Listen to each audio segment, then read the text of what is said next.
You are moving now at a brisk speed upon the surface of the ocean realm, which gives way temporarily to the land, as it does in many places within this single sea that rounds the world.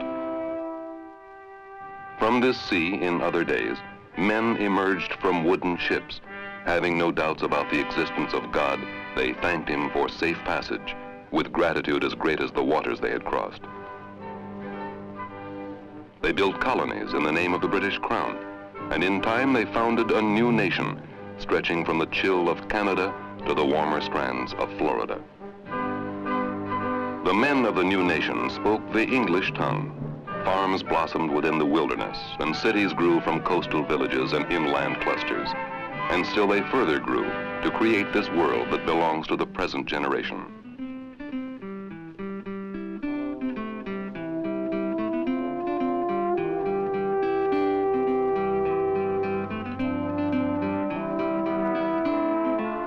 The great city still faces the sea that gave it birth and power.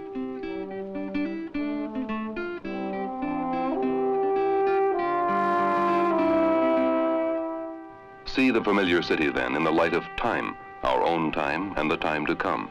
The time that brought us to where we are this very minute, strong upon a troubled earth, only as we are strong upon the sea. Power, we have discovered, is more than force, military or naval. Power is also the ability to build the good life from raw resources of the earth. Power is at once thought and capability and action. Such power built an American civilization for free men from Mother Europe across the sea. The sea, one and indivisible. A highway for peace, a battle sea for war, the single realm of ocean.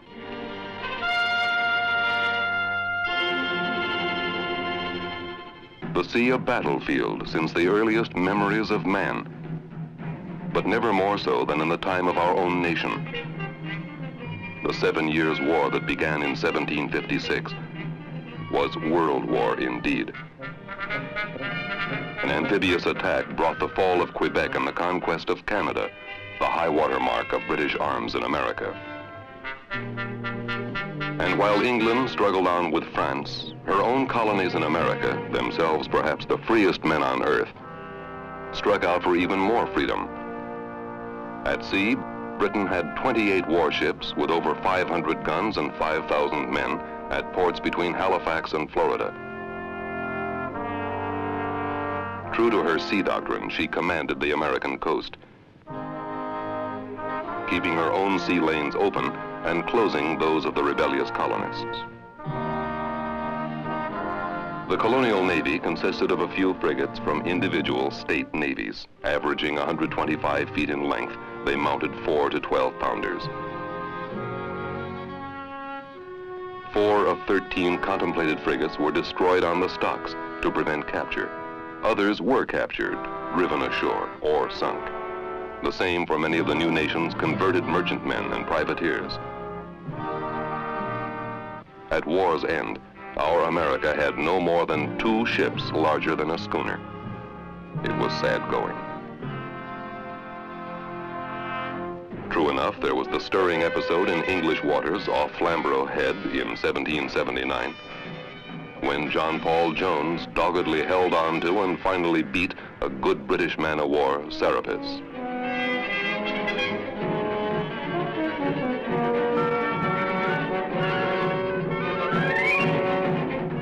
American privateers, too, captured their share of British shipping, such as the brig Suki, shown entering Newburyport,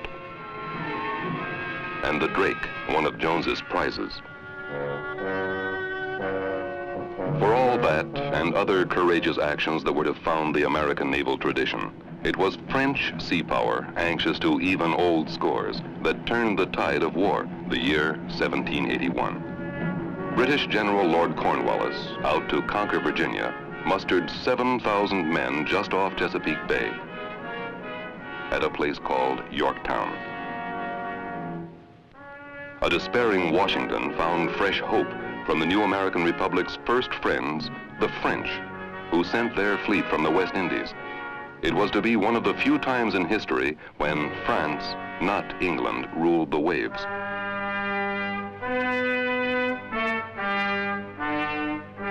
The French attack on British ships isolated Cornwallis's army, which, with seaward supply lines closed, had no choice but to surrender. Thus, even during its birth, the new nation learned never to forget the prime mandate of survival: be strong upon the sea, if you would be strong upon the earth. A new nation, forging an uncertain unity among its several parts, taming an unmeasured wilderness. It's back to the sea. Across the sea, the old world, a continuing source of people and trade, and danger too. Still a new nation, but older now. The wind moves you along before its greatest city. The stuff of survival, rubber and tin, aluminum and tungsten, lead and uranium, manganese to make steel, all come from across the wide and open sea.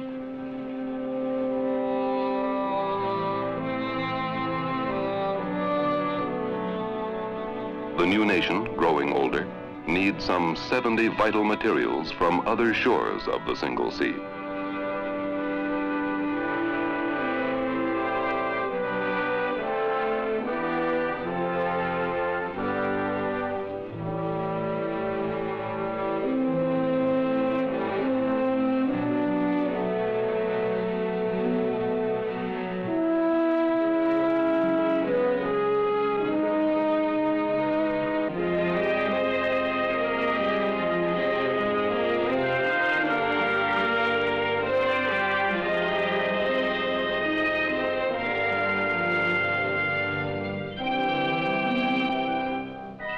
At a tender age, America discovered quickly that even vast distances did not insulate against troubles of the old world. Ironically, the Americans found themselves fighting France herself in the so-called quasi-war. France was stopping and impounding neutral ships carrying goods to her perennial enemy, England. France demanded bribe money, even to negotiate American complaints of harassment on the high seas. Millions for defense, but not 1 cent for tribute, went the cry in America. The friendship of only a dozen years before was forgotten. Now, what the Constitution permitted, Congress finally provided: the first true American Navy, its heart to be the refurbished frigates Constitution, United States, and Constellation, and new construction to include 6 74-gun sloops of war. American ships fought French wherever they could find them and gave excellent account of themselves.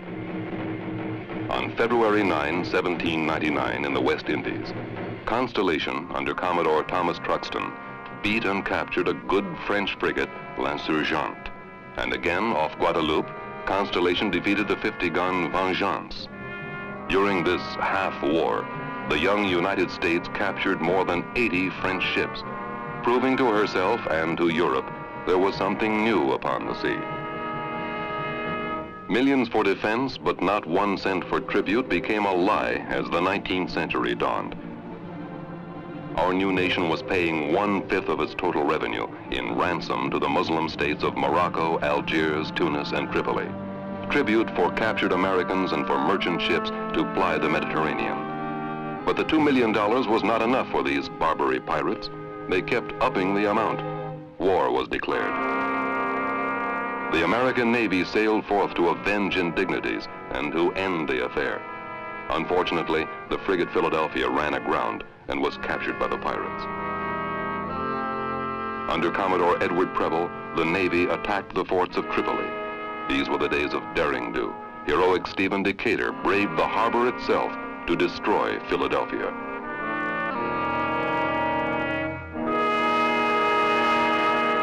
The ketch Intrepid was loaded with explosives to blow up fortifications in the harbor, but it fired prematurely, killing the 13 volunteers who took her in. Preble bombarded the forts from the sea until the ruler of Tripoli decided things had gone far enough, and the Barbary Wars ended.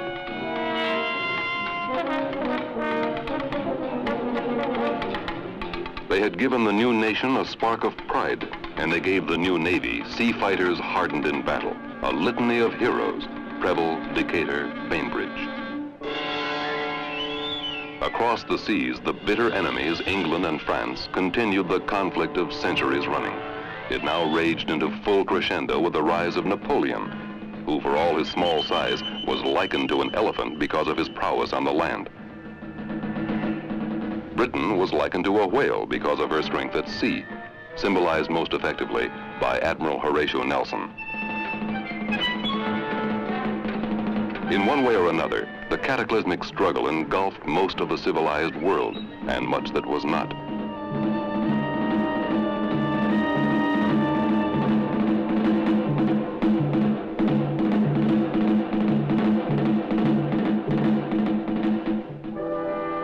Then at Trafalgar, Nelson ended the French dream of power on the sea at the cost of his life.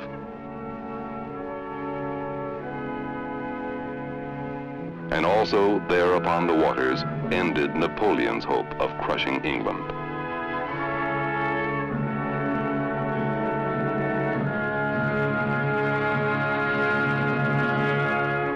America was caught in the middle of these so-called Napoleonic wars. Our War of 1812 with England was, in British eyes, but a minor aspect of the gigantic struggle against France. The British bottled up our coasts down to the last inlet to prevent our trading with France. Even our coastal shipping was halted. At sea, American frigates, Yankee-designed and Yankee-built and very good, fought British frigates from the South Pacific to the North Atlantic, winning more often than not. The most memorable victory was that of Constitution, old Ironsides, over Guerriere. Constitution's capture of the sloop of war Java stirred another bit of prideful excitement. On the other hand, HMS Shannon beat and captured our Chesapeake. It was also a war of freshwater navies. Control of the Great Lakes was critical to British invasion from Canada. On Lake Erie, Commodore Oliver Hazard Perry fought the British squadron to the point where he could declare, "We have met the enemy and they are ours." The word sent a shiver of pride through the new nation and into history. It was the war of the rocket's red glare and the flag that was still there, even though Washington itself was destined for burning.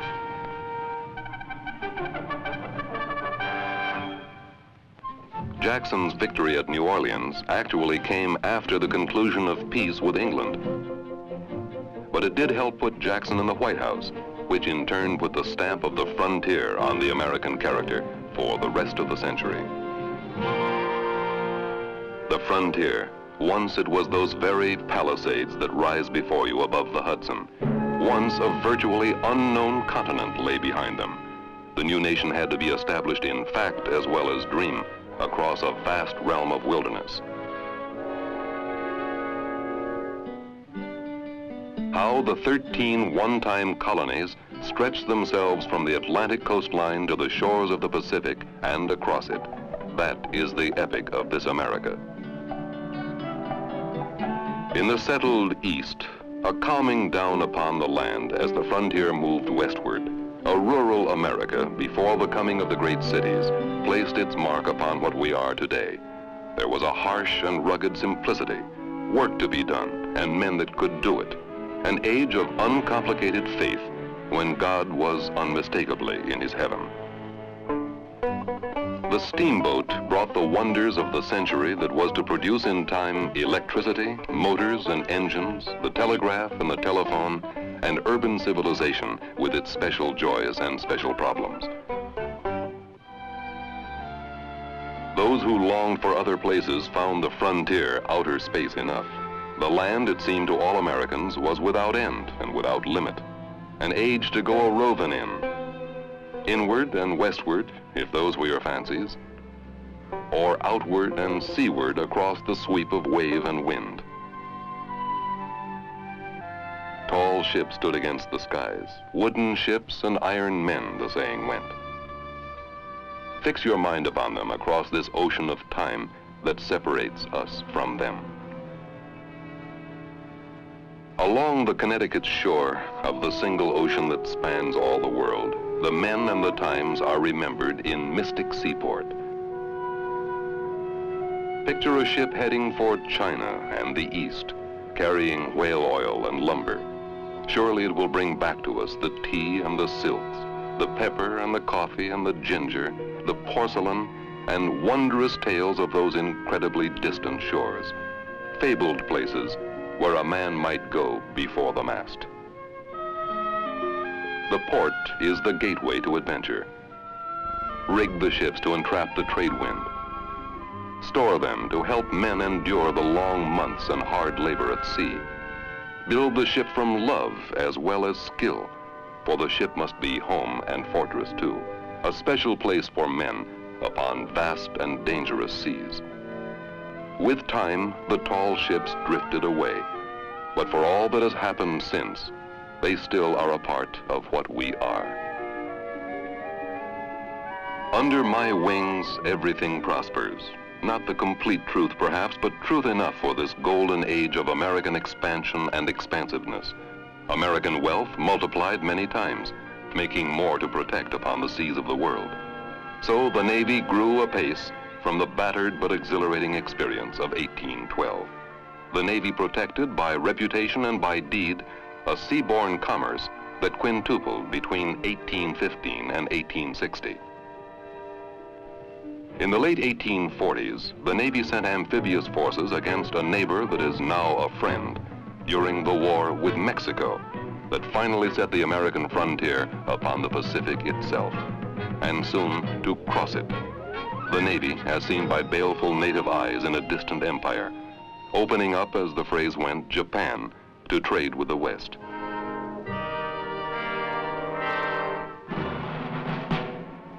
Then long smoldering tensions in American life burst into flame in America's great war with herself, a war that raged over homeland, sea, and river. At sea, it was a war of blockade and counter-blockade, of running the gauntlet of ships to get materials of war through, the North finally isolating the South from vital arms and supplies, and from the trade that would pay for them. The South raiding Northern commerce at sea. For 4 hours on a memorable day in the history of the sea, 2 ironclad fighting ships fired upon one another.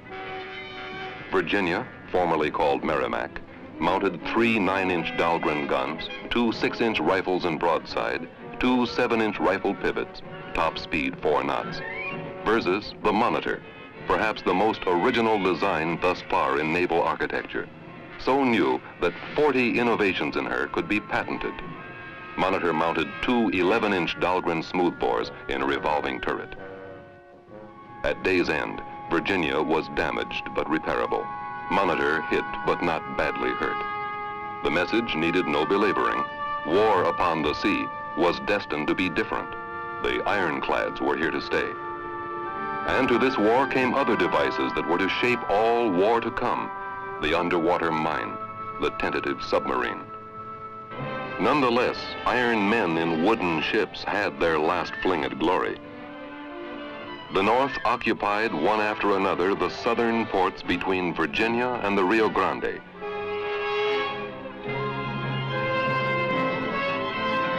Bombardments, amphibious operations, a veritable charge of ships up the Delta to take New Orleans. The South, with no way to challenge, was choked to death at vital coastal points from Norfolk to Mobile to Galveston. Against such superior force, gallantry alone could never suffice.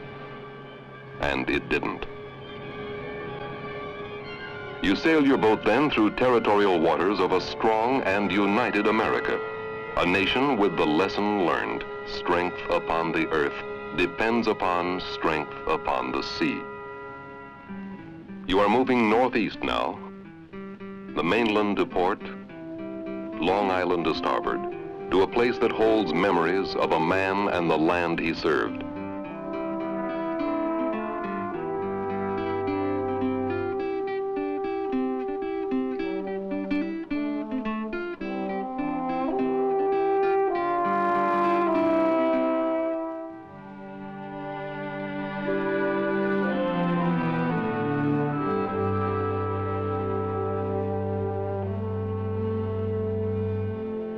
a man to remember. His era gave birth to ours. The charge up San Juan Hill, the time of Dewey and Manila, of the 6-hour battle that made the United States a world power. We won the Naval War with Spain, and the struggle told us much about modern navies. We had a lot to learn about accurate firing, damage control, global logistics, amphibious operations. Against a tougher foe, the experts reasoned, perhaps we might have lost. For America now stood on the threshold of both a new century and a new perspective. The old Navy, easygoing and somewhat complacent, even heartwarming in its primitive techniques that smacked of other days, gave way to the new. The massive steel dreadnoughts of the new 20th century were more distant from Jones's Bonhomme Richard than it was from the galleys of Salamis 2,300 years before. To face new facts of a changing world without discarding the old truths, that was the charge. To do this, to become in his own lifetime a prophet of much honor in every naval power on earth, Alfred Mahan, Captain, United States Navy, wrote a book that became compulsory reading in the wardroom of every German ship. It was translated into Japanese before most Americans had even heard of it. It became to the British the very summation of their own history of triumph upon the sea.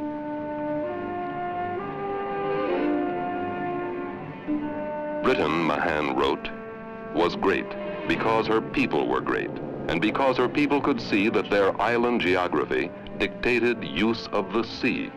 They understood that the sea could bring nourishment or destruction according to how they took advantage of the sea and made it work for them. Mahan saw his own America in the same position, with the same opportunities. America, too, had an energetic, talented, courageous people, with a government that could get things done. His republic also was a kind of island, bounded as it was by the sea on 3 sides, and friendly countries on its borders. America, an island, but the world's most powerful in its potential. She needed, however, a canal to make one the naval and commercial power of Atlantic and Pacific. She needed bases far from home shores to refuel and to supply her ships, and she got them one by one. For by now, America had a mighty global stake to protect. Her people coming and going to and from the wide earth. She needed a navy second to none, and that navy began to emerge before the eyes of the world during the 14 months following December 1907. The great white fleet of 16 first-line battleships sailed some 46,000 miles around the world, firing the pride of Americans and winning a wide welcome. By the time of World War I, the great, heavy, powerful ships of mammoth guns became too much for the flesh and blood eyesight of men, too much for their pencil and paper calculations. And this was a generation before radar, sonar, computers, and the atom. Instrumentation gradually closed the gap between men and the great weapons they had forged. Radio linked the ships of a force, one with the other. America's naval role in her 20 months of World War I was largely a convoy operation. She landed 2 million soldiers in France and mountains of supplies. The German failure at counter-blockade by U-boat attack helped to cost her the war. Back now through the waters of this Hudson that is nobler than the Rhine, back towards the city upon the water that symbolizes this very nation upon the world. Recall a day more than 2 generations ago when sea power took wing, the day the Navy learned to fly. Let one remembrance bring others, a later day at Dunkirk that free men cannot forget. And yet another, a day of stern reality, when the mighty battleships, the proud queens of the American fleet, lay in ruins. Elsewhere that day, the Navy that had learned to fly survived to fight on. At midway, the war at sea took on an immensity beyond compare with all the sea battles that had gone before. War always called upon men to give their all, but never on such a scale. Japan, conqueror of a mighty empire within months, thanks to power at sea, fell back before those who could use the seas even better. Here, upon the broad span of the Pacific, navy fought navy, often within the air alone, often far from the opposing fleets that did not meet. See a war that could be won, as in the greatest naval engagement of all time here in Leyte Gulf, because of power that could be brought out from the land, across the several oceans of the single sea, to far and critical places. See in it all confirmation for Captain Mahan's enduring dictum: to be strong upon the earth, you must first be strong upon the sea.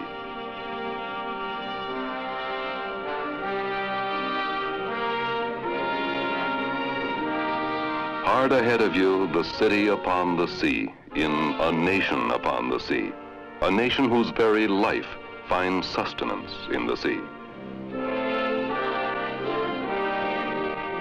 At Harbor's End, the open ocean presents the predominant face of this planet Earth.